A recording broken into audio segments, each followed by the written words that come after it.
For those of you who pay attention to the NBA, you might follow the NBA draft. And if you did, you probably heard this guest's name come up because with the 51st pick in the 2020 NBA draft, the Golden State Warriors selected this man.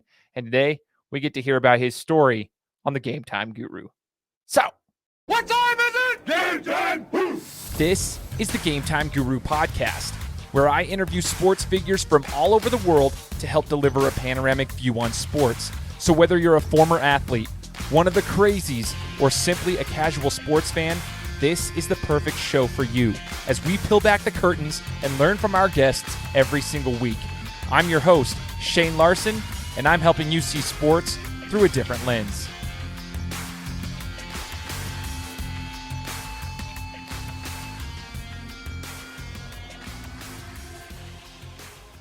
What's going on, everybody? Welcome out to another episode of the Game Time Guru podcast.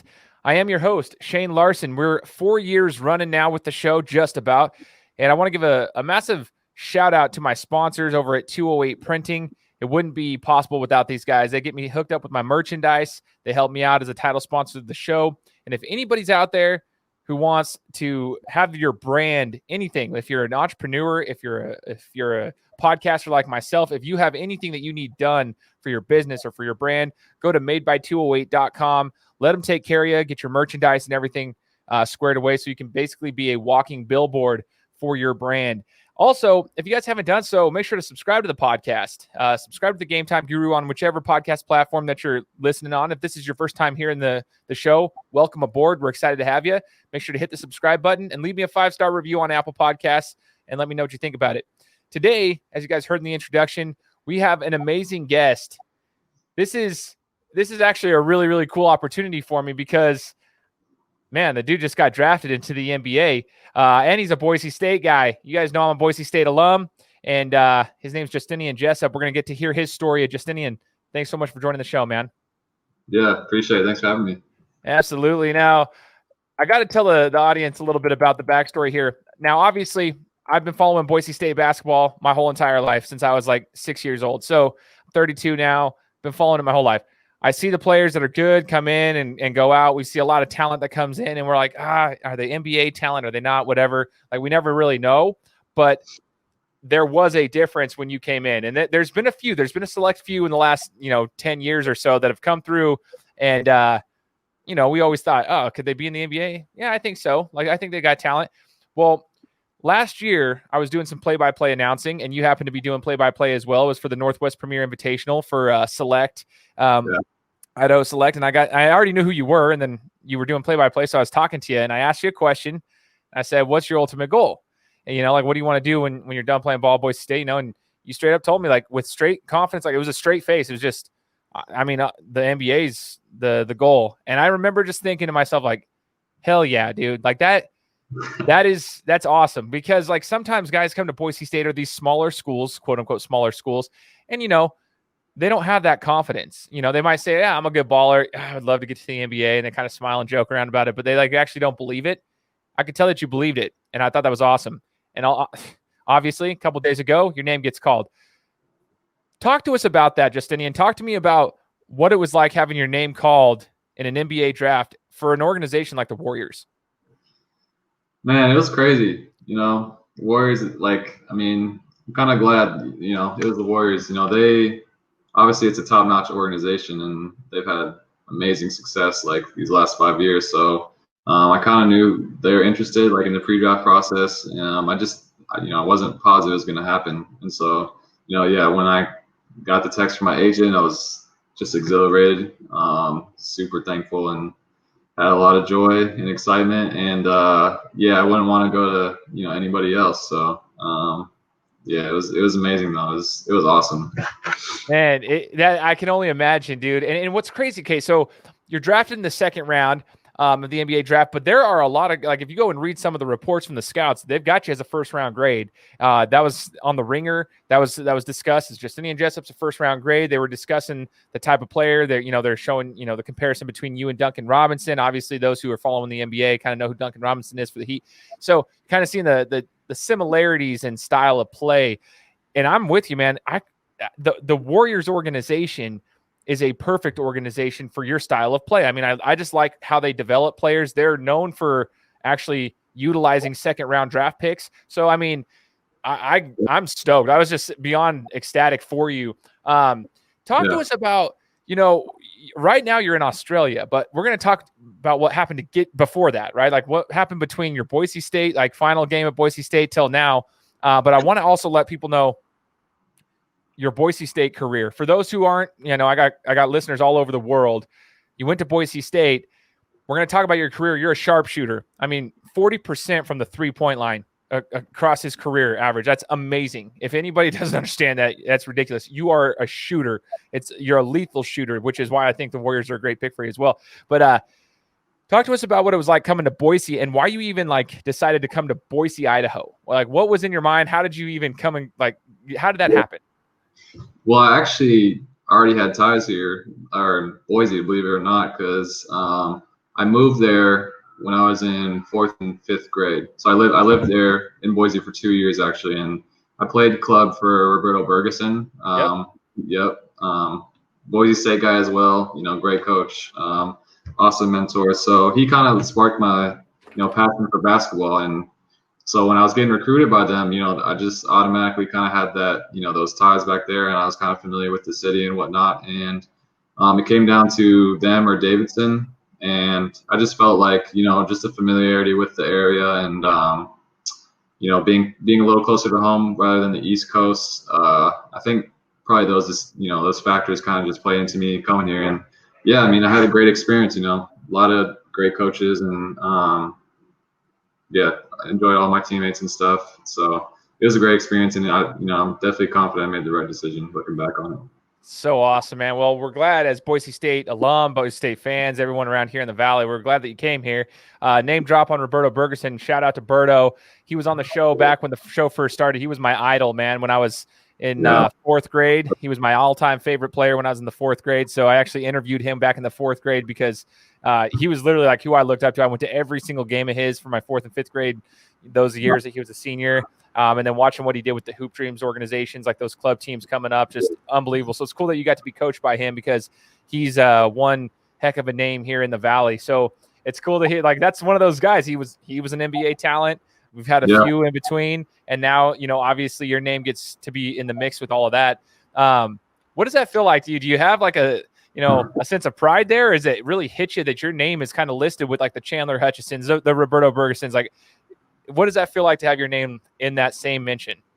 Yeah, no, it's definitely feel like it's a great accomplishment, and I definitely feel really happy about it. And it definitely took me a couple of days, maybe even still now, like just trying to kind of process like the reality of it, like I had my name called. So that part of it is definitely super cool. And I think at this point I'm just kind of trying to like move on and realize, at the end of the day, it's just a foot in the door. An opportunity that maybe not a lot of people get, and so I'm just going to try to make the most of it. Heck yeah, man. I dig it. No doubt you're probably going to do that, man. You've been doing that your whole career. You just take the best of every opportunity and you execute at a high level, and I think that's super awesome. You came into Boise as a freshman. You were playing. You're getting minutes as a freshman, and obviously throughout your career you continued to improve. One of the biggest things that I noticed just from the outside looking in was just your physical nature, right? You come in, you're young, a little bit skinnier, but you're hitting the weights and your body's maturing and so forth. I could just tell your physical strength was, had changed drastically from year one till your last year at Boise State. But what would you say was the biggest improvement that you had? Because yourself, you've played, but what was the biggest improvement from day one as a freshman till your final game at Boise State? I mean, you could go down a list. I wouldn't say I wasn't even close to like, a great player or anything when I came as a freshman, but definitely the physical side of it. I put on 25 pounds, from starting my freshman year to, when I left. Probably just the maturity and confidence and, that aspect of just the mental side of the game. And then also from the basketball standpoint, just, being able to handle the ball a little better, playing pick and roll. And so I mean, it's a bunch of things, but when you're a program like Boise State and you just put your mind to it and have great coaches around you like I did, like good things are gonna happen. Totally. Tell us what your favorite game was throughout your career at Boise State. Do you have a favorite game, favorite memory? Yeah, I mean, it's Oregon my sophomore year by far. They weren't ranked or anything, but they had the longest home winning streak in the nation. I think it was like 50 games or something, and we went in there and beat them on a half-court buzzer beater. But Lexus, shout out to Lexus, and it was awesome, man. Everybody was playing good. Everybody was, getting buckets. We were playing tough defense, and I think I hit like 5 threes in the second half. So everybody was part of it, and just to celebrate that victory on the road, and it was definitely my favorite memory as a Bronco. That game was so awesome, man. I know exactly where I was when I was watching it, and I still I remember seeing it. And I'm just like, and he hits it. I'm sitting there like, did that just happen? Like he literally just hit that. Dude, you were lighting it up. Everybody was like clicking. What was it like playing on that court? That court is kind of like, to me, it's too much, man. But did it ever affect you on their court, like the design on that court at all, by chance? It's a little odd, I'd say. Like especially when the trees, like the shade of the tree, like it kind of goes into the 3-point line. It kind of, throws off your perception a little bit, especially like as a visitor. Like I'm sure they're used to it, the Oregon guys, but yeah, it's definitely unique for sure. I always wondered that from somebody who's played there, because like they thought it was gonna look cool, and I'm like, man, like I'm all for having a cool like court or a cool field or whatever it may be, but it's a little busy in my opinion. But I don't know. It would throw me off. And I'm like, I was known as a shooter growing up all through my basketball career. So like that would bother me. I don't like when my depth perception or anything gets thrown off. So I was just wondering on that side. Now, Justinian, you get done with Boise State. Right now you're in Australia. I mentioned that earlier. Want to talk about what you've been doing. I mean, from Boise State to getting your name called in the NBA draft. What have you been working on, and what landed you in Australia? So tell us a little bit about the progression from that last game all the way till now. Yeah, no, it was a really long off season, man. I was in Boise for a little bit until graduation. And then I packed up my stuff and left. And then went to Los Angeles actually for the months of June and July, because my agent, so I signed with the agent, obviously, after the season ended.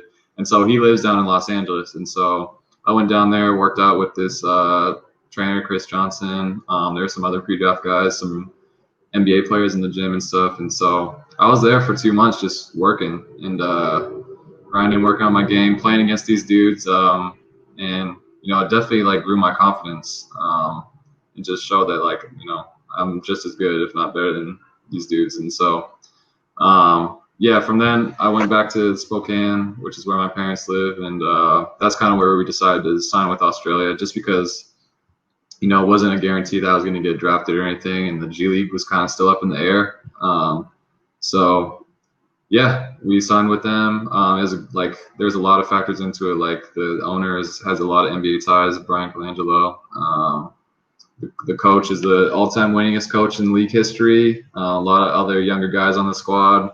So a lot of reasons, and I think it's going to work out good. Just it's going to be a year to develop here. I'm going to stay here for this season, have an opportunity to develop, and hopefully be ready to make the team next year. Yeah, for sure. And for those who might not fully understand it, I mean, I've been paying attention to a lot of different basketball organizations outside of the United States. I think people don't fully understand. If you're just a casual fan, you can just follow the NBA. There is a lot of really good talent overseas in different leagues. I mean, Australia obviously has some really good talent. They've got a lot more exposure because of RJ and then LaMelo playing over there last year. Obviously, Australia kind of got a little spotlight over there, but they've always had good talent before that. It was just that those big names came over and got some. And then, you obviously got like the Asian basketball leagues going well, and you got a lot of good European, leagues that happen out there. And people just forget about certain guys that go overseas, but I'm like, no, there are some really good basketball players and basketball leagues over there. Australia is one of them. Going over there, have you had a chance to even practice with the teammates or anything like that over there before the quarantine and whatnot? Or like what's the schedule like looking for you right now? No, so this is my, I want to say 11th or 12th day in quarantine. And I've been in here the whole time. So I'm just been stuck in this hotel room for like almost 2 weeks and haven't practiced at all. Haven't seen anybody, any of the coaches. I've been keeping in touch, obviously. Then they've been sending me practice film and whatnot. But yeah, no, like I'm going into it. my first practice like in a few days, hopefully. So as an athlete like yourself, tell us about it. So you're in quarantine. It's pretty much lockdown. You're not able to do any kind of workouts right now?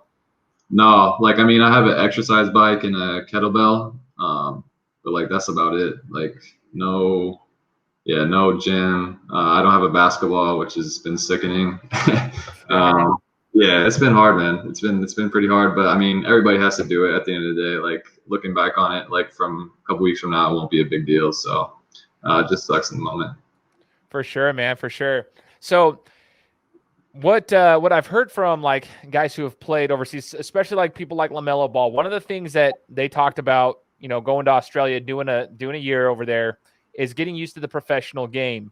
It's not necessarily like for him, he needed to be a professional. Like he wasn't quite ready for the professional game. It's a little bit different than, it's not just the sport itself. It's just what comes around with being a professional. You have to travel. There's a lot of, you know, it's a grind now. It's not just going to school and playing basketball. Now it's this is what you do for your day job. What are you most looking forward to? Like, are you nervous about anything about the professional game, or what are you most looking forward to about this kind of adjustment from going from a D1 college ball to now this is what you get paid to do? Yeah, not really nervous about anything. I think I'm definitely excited about like it being the only thing like I have any obligations towards. Like you said, the school part. You know, I'm glad.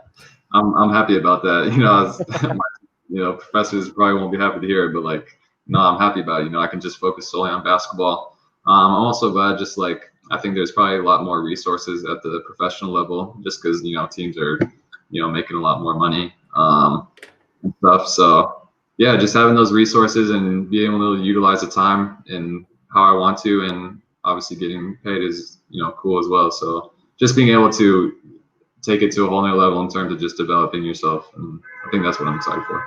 Totally, man. I'm excited for you. Like this is cool to hear from like somebody who's in the thick of things right now, and I can't wait to see kind of like the progression as things kind of calm down. Hopefully, like that won't be too long from now. Who knows? But like as things calm down and things normalize, it'll be really, really cool. You know, just to kind of see you out there playing against other professionals. Up until this point, whether it be college, high school, or even in the training before you went back to Spokane, before you came to Australia, who was the best player that you think you've matched up against? Whether that was in the training, like you said, you're going against a lot of these guys that you're like, okay, I can play with these guys, or if it was in college, who was the best player that you think you've ever faced one-on-one? Good question. You know, I think there's just a lot of good players I've, you know, we've played against throughout the years. Like Martin Twins were good. Played a guy who plays for the Spurs, Weatherspoon. He played for Mississippi State my freshman year. Had to guard him. That was tough. I mean, Malachi Flynn is pretty good. So yeah, I mean, it's just a bunch of guys that you play throughout the years, and you know, they earn your respect, I guess. And you know, I mean, you just got to get used to that. Like everybody at the next level is like, you know, they're the best at what they do. So you know, you aren't surprised by it, I guess. Aren't shocked by it. So I don't know. Totally. No, I got you. What would you say, Justinian, is your biggest attribute outside of being able to play the sport of basketball? Like, what's your biggest attribute on the court that's not the actual, like, shooting the ball or defending or anything? What do you bring as a leader on a basketball court? I think just, like, a growth mindset and understanding that, like, I can always get better. There's something I can always get better at. And never having like any expectations. Like I think that was something that helped me a lot. Like going into Boise is like I didn't expect anything to be given to me. Like I expected to be yelled at by the coaches every single day, and so like I kind of mentally prepared for that, and I think it helped me. So yeah, just like not expecting anything and just working hard and yeah, being humble about it, I guess. Yeah, that's one thing I always kind of like. What's funny is from the outside looking in, you never seemed like one that was like loud. Like, I don't know. You didn't run your mouth a lot, and that's fine. Like you're a competitor. You definitely were a competitor. But I always was like, I would analyze people, especially like the athletes on the court and stuff. And you were one of those players that I always told myself, I was like, if I was still playing, he would piss me off if I was playing against him, but I would love to play with him because you're so like, you were quiet. You were like a silent assassin. That's the way I always put it. I was like, dude, he gets passionate when he'll throw it down. He'll get passionate. He'll hit his shots, but he's not going to be like chest bumping, doing his thing, and like running his mouth at you all game, like a Kevin Garnett style. But like you were like the quiet guy who just kind of like did your thing. And that's what I think people like. They want a reaction and they don't get it. And so it would piss me off if I was a defender, you know, but I think it was so awesome. I think that's like one of the coolest things about you is that the way that you just conducted yourself on the court, you got the business done and you played hard. And, you know, you got passionate when you needed to get passionate. You got into it. It's not like you didn't show any emotion by any means, but like, I never saw you like, you know, it's not like you're going to be swinging on guys all left and right. You know what I mean? So I always thought that was pretty cool. But like I did mention earlier, we were doing some play-by-play announcing together for, you know, you're probably doing it for fun because you enjoy that kind of stuff. But outside of the sport of basketball and outside of athletics, period, what is your passion? You know, like what is something that you could see yourself doing, let's say 20 years down the road that you enjoy? What's something that you would like to do outside of basketball? Well, I mean, outside of basketball, I mean, I just like to, you know, I'm a pretty simple guy. Like I like to go hiking. I like reading a lot. Read like 20 books this summer. I don't know. I like to make food. Like to cook a little bit. Nothing super out of the ordinary. Like I love getting outside though. I think that's one thing, like, especially with COVID, like that kind of like rediscovered in myself was just like getting out in nature, like just enjoying it, you know, enjoying that like quiet and peace. And so that's probably one thing I guess I'm passionate about. But in terms of like, you know, future career or anything, like I'm not really positive yet. Like I'm kind of, you know, hopefully I don't have to think about it for a while, but you know, probably coaching or training. You know, I'm definitely like interested in like player development and training or whatever, because you know I've seen like a lot of different people just like with working with different coaches and stuff, and so I think I could bring different like approaches to that and you know be good at it. So we'll see, but that's a couple things. Dope, man. I like that. What's your favorite book that you read so far, especially this summer? You said you read almost like 20 books. What was your favorite book that you read? Yeah, I mean, there's a few. I read this book called Talent Code. That was interesting. It's kind of about like how there's like certain hotbeds of like talent. Like you see like Brazilian soccer players, for example, like, you know, they just churn professional players in and out. So it kind of talks about like how that happens and what that looks like for, you know, the kids just growing up in that area. I read Shoe Dog, you know, Phil Knight's memoir. That was a good book. And actually, I just read Matthew McConaughey's little memoir as well, and that was super entertaining. Like that's probably one of my favorite books I've ever read. You know, he's a super interesting guy. Dude, that's cool, man. Yeah, like so I actually just got into reading during COVID, really. Like I've never been a huge reader, but like I love reading sports figures, like autobiography, stuff like that. I love reading anything from a coach, a player, whatever. It's like Tyson Fury. I read like his autobiography, and right now I'm reading about James Conner, who's a NFL running back, reading his whole cancer story that he went through. And then I'll be reading about Maurice Claret, who's a former running back for Ohio State. I love those types of books. So that's why I was asking. I think it's super cool that you're reading that stuff and you're enhancing your mind. You know, you're enhancing the mind, which I think is super important. Man, do you play video games? Is that anything that you're interested in? Because you're kind of like, you look like Gordon Hayward, just as a side note. Like, I know that you probably don't want to hear that, but like maybe you do, because you know, it's not an insult by any means. I'm just saying you look like Gordon Hayward, and I was thinking that because Gordon Hayward's a huge gamer. But do you do any gaming or anything? Nah. When Fortnite kind of like first came onto the scene, I was like definitely on that wave, and then I haven't played video games since then. Like, you know, after like a few months after it came out, like I just haven't played video games ever since. Just not into it for whatever reason. Just doesn't. I dig it, dude. I actually hate video games unless it's Madden or FIFA. That's the only games I'll ever play. My PS4 has dust on it. The only time it gets used is when my son uses it for video. So I don't judge you at all for that. I was just wondering if, you know, you're a sports guy. So Justinian, did you ever play any other sports besides basketball? I didn't even ask you that. Growing up, did you play any other sports, or did you focus on basketball from day one? It's pretty much basketball. I remember running track and playing youth soccer. I'm pretty sure everybody plays youth soccer in America at some point, but yeah, like after 4th grade, like it was all basketball. And so you know, it probably would have been beneficial to play other sports, but you know, I'm not complaining about where I'm at now.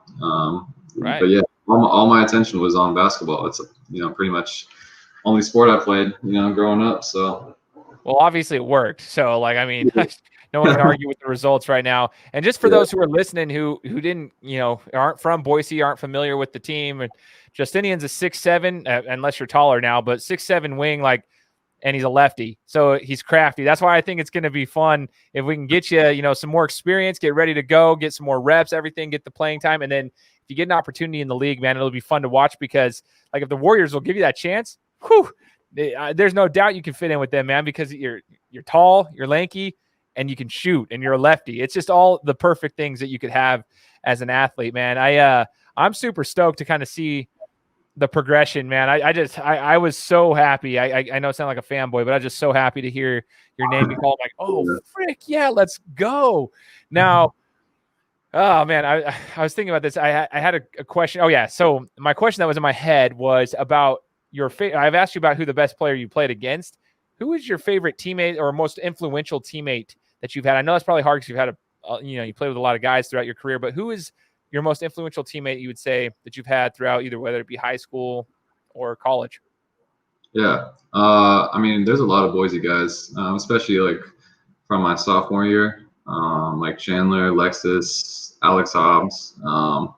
But I think like the guy like I kind of most related to was Christian Sengfelder. I don't know if you remember him. Mm-hmm. He was a grad transfer, and he played with me my sophomore year, and he was awesome. He did big things for us and stuff, and he's playing professional basketball in Germany right now. And him and I still text like we're about to like critique each other's film and stuff. Like he just has like kind of the same mind as like he really like wants to grow and develop like not only as a player but as a person. So, and he was actually a psychology major too. So he kind of had some insight on the mindset stuff and whatnot.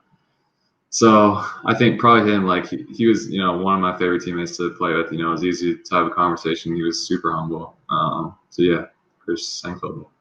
That's dope, dude. That's awesome to hear that. And I love hearing names that like, makes you have to think, oh yeah, I remember that guy. Like it's not just like the big time names. You get to hear like, you're like, oh yeah, I remember that guy coming in, and you get to hear why. Like that's cool. That's why I like talking to people like yourself that have been there, because everybody's influenced from different things. And I was going to ask you this question too. I forgot. Books. Relentless by Tim Grover. Have you ever read that book? Yeah. They one of the coaches gave me that like when I first got there, and it's pretty good. I liked it. Obviously like it was good. Yeah, I always like the mindset books. I mean, it's kind of repetitive, but Tim Grover does have a little bit of experience with the people he's actually coached. So I just thought that was interesting. You just mentioned mindset, so the mental game. All right, man. So when do you get to go back? You said you've been in quarantine for 11, 12 days. When do you actually get to go practice? Do you guys have a date set where you get to go? Like, is it 14 days that you have to be quarantined, or is it like you're waiting for the country to open up? Oh, no. I mean, the team's practicing. They've been practicing for like the last like month or so, month and a half. And so I am the second to last player to get there. So it's me and one other import. And so, yeah, once I get out of here, I'm headed straight to the gym and get into the grind because, I miss it. So do some suicides, man, and see if those legs can keep up after 2 weeks of not doing anything. Oh, man. It's gonna be tough. Man, I'm just excited for you, though. You'll get through it just like everything else. It's like it'll all come right back. Everybody's been able to do it. The NBA guys were able to do it. They had to, they had a couple months off. Everyone could get right back in shape. Just give it a couple weeks. You'll be good. Man, I just appreciate you, Justinian, like being willing to share your story with us. I'm rooting for you. We're all rooting for you. You're making Boise State alums like proud. Like seriously, like it's super, super cool. And as a basketball fan, I look forward to seeing what you do. What is the most exciting thing to end this conversation? I just want to know what's like on your mind. What are you most anxious or most excited about in the next level, whatever that may be, whether that's right now when you go to Australia, when you get your chance, to go to the NBA. What are you most excited for with this next step? I think probably just being able to say like I can compete with the best of the best, in the world. Like especially if you're at the NBA level, like you can say like I'm one of the top players. So I think just that opportunity to just compete with those guys, especially like with hopefully where I'm going to the Warriors. They got some elite players on the team, so. Probably just that facet, like, just being able to say like, I'm one of the best at, basketball. I think that's, not saying I'm there yet, obviously, like I got a long ways to go, but just to have a chance to be able to do that is exciting for me. Absolutely. I mean, dude, I know you're trying to be humble about it, but like, I'm just going to sit here for a second. Listen, there are so many college basketball players out there that play the game, like they play the sport of college basketball. Very, very few, like a very, very small percentage of them actually get their name called in an NBA draft. Okay. So the fact that your name came up in an NBA draft and that your name is spoken about with the Warriors organization is absolutely insane. You should be super proud of it. And I would shout that to the rooftops, dog. I think it is the coolest freaking thing. I can't wait for you. I'm excited for you. You are part of a small brotherhood of individuals who have had their name called in an NBA draft, and you are part of the top in the world. And I think it's freaking awesome. And I'm looking forward to seeing what you do. Super proud of you, man. And we'll be keeping our eye on you. We'll be shouting you out. And I just appreciate you joining the Game Time Guru podcast, Justinian. Thank you so much, man. Yeah, I appreciate it. This is fun. Thanks, man. Absolutely, brother. For all those out there, hope you enjoyed the interview. Make sure to go follow him and just keep an eye on him as the league starts in Australia. Keep an eye on Justinian to see what happens as the journey, as Kobe Bryant would say, job's not finished. Job finished? No, it's just getting started. You're getting ready to rock and roll with your professional career. So, guys, check him out. Make sure you're subscribed to the podcast. Once again, leave us a 5-star review on Apple Podcasts if you can, and we'll be coming to you next week with another interview. Guys, thanks so much for listening to another episode of my show. Now, if you could go and do me a favor, head over to iTunes, give me 5 stars, and leave me a review, it would be greatly appreciated. Thanks, guys. Appreciate your support.